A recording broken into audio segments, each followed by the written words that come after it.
Hello and welcome back to the Simplicity Diaries with me, Kim John Payne. Always grateful that you can carve out the time just to join these simple, brief little podcasts. Today, I want to talk about kids who enjoy after-school activities, who enjoy play dates. Just they come out of school, and for school-age kids, of course, they come out of school, and it's almost as if they're on a roll, and they want to do this and they want to do that, but especially what comes into this is after school activities. And what I've heard over the years, and I totally get it, is that the kids love it.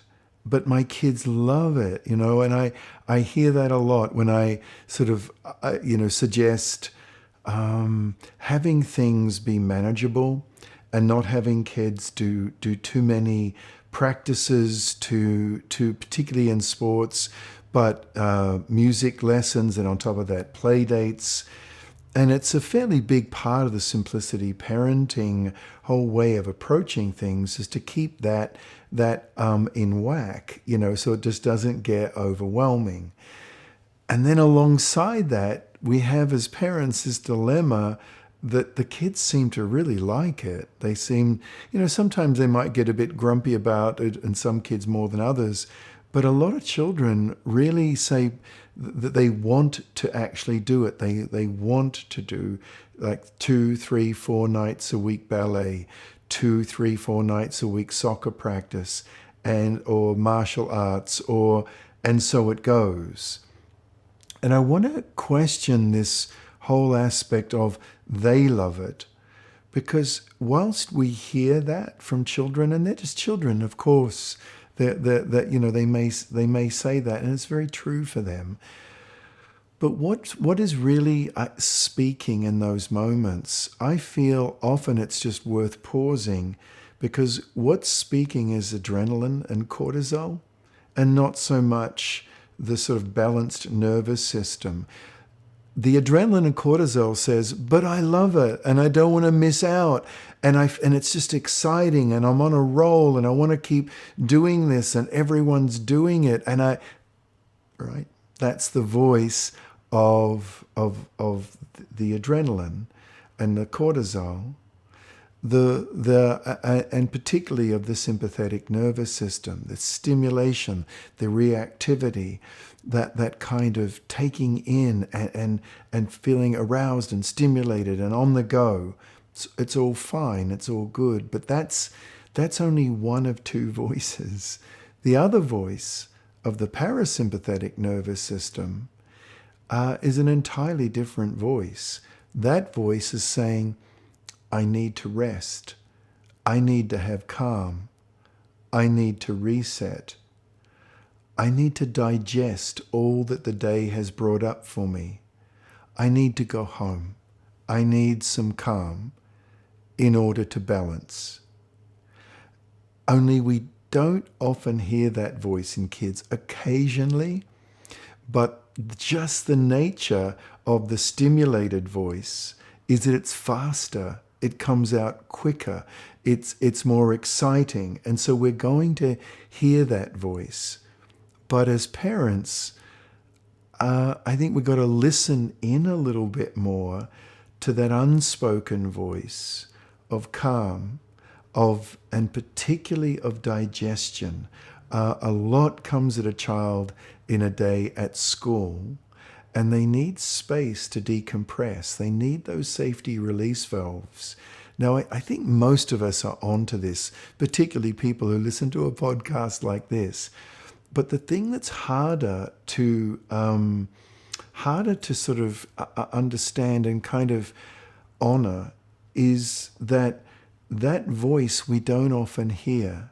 Sometimes the voice we mainly hear is that of I love it. And then we come to, obviously it leads us to think, well, I don't want to deny my child, my son, my daughter, my child, that experience, because they really do seem to love it and get so much out of it. All right, now I get that.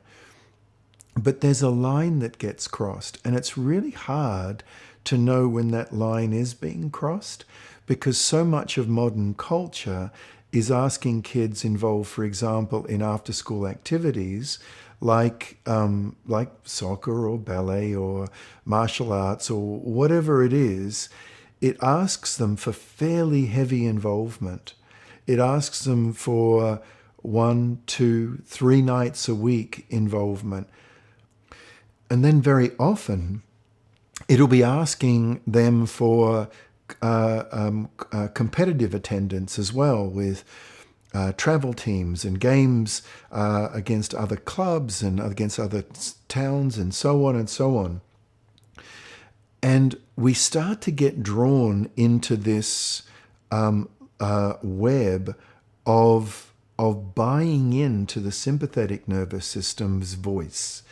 We start to get drawn into this FOMO, this fear of missing out. And our kids get bought into it. And if we're not careful, we do too. And one of the ways to find this narrow little path through the "but I love it" and the fear of missing out is to listen to what the child needs to have a balanced nervous system. Because the balance, as I've mentioned before in these podcasts, between the sympathetic and the parasympathetic nervous system, that's a resilient child right there. There is a child who is going to be able to roll with it, is resilient. The child who has this fear of missing out, and particularly this "but I love it" and I want to do more and more and more of it, that's a child who starts to develop anxiety issues, where the intensity of the activity spills over into being competitive and then even aggressively competitive. And that doesn't stay just within the sports. That starts moving out into sibling relationships and in all kinds of places, in relationship to us as parents as well. So the balance in the nervous system not only has to do with resiliency, but it has to do with malleability. I often think that when there's a balance between getting, like a child being high and stimulated and really enjoying what they're doing, but also getting calm time, downtime, decompression and digestion time, when issues come up, as they still will, even if you have a very balanced life, it's more malleable. You can find your way through it. It's softer. It's more open to suggestion. It's problem solving and being able to lean into that. Whereas a child who is really running on adrenaline and cortisol and that stimulation, that's not a listening quality. It's brittle. Rather than being malleable, there's a kind of brittleness that comes into it. So all in all, I guess what I'm saying is that when a child says, "I love it," I think what they're kind of saying as well is my my sympathetic nervous system loves it. And there's more to the "I" of a child than that one-sidedness of their nervous system. And it's, the 2, 3, 4 nights a week, it's just often too much for kids, and they need that balance. Now, the balance is us leaning into our gut instinct. The balance is saying, well, how much of this is actually healthy? And sort of laying that right alongside what the coaches are telling you. No, you got to come to 4 nights a week, or the dance instructor. No, it's very common to hear this kind of no. You've got to come 4 nights a week, and there's going to be a double practice, double rehearsal prior to performance, and we're taking it, and you start, and then it's really tough to say to a child, actually, we're not going to do so much of that. Or like there was one mum and dad I was speaking with who actually had to take the child off the travel team because it was 4 nights a week practice, at least one evening game and always one weekend game.